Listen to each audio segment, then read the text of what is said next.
सर्वोच्च न्यायालय, देशाचे उपराष्ट्रपती यांच्या माध्यमातून लोकशाहीचा विध्वंस करण्याचं काम या देशामध्ये आमचे महाविश्वगुरू करत होते आणि तिकडे जागतिक युद्ध थांबवण्याचं श्रेय हे चीन आणि पाकिस्तानने घेतलं आहे. शांती बैठक इस्लामाबादला होणार आहे, लक्षात घ्या. जे इस्लामाबाद तुम्ही ऑपरेशन सिंदूरमध्ये ताब्यात घेणार होतात,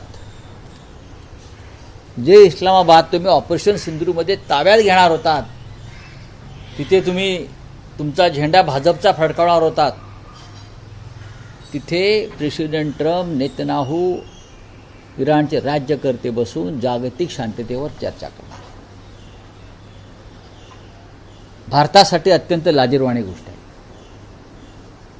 भारतासाठी, हिंदुस्थानसाठी आणि प्रधानमंत्री मोदींसाठी आणि त्यांच्या संपूर्ण सरकारसाठी.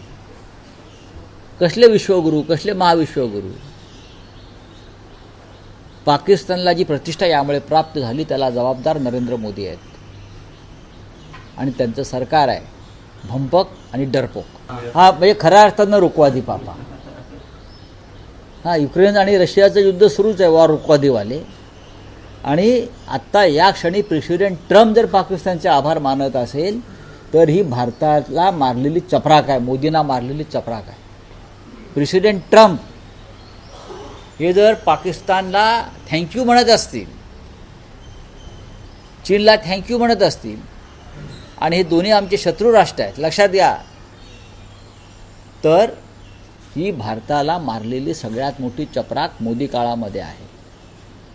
खरं म्हणजे मोदीने आता सत्तेवर राहण्याचा अधिकारच नाही आहे. भारताची परिस्थिती, अवस्था या काळामध्ये मोदींमुळे डरपोक उंदरासारखी झाली.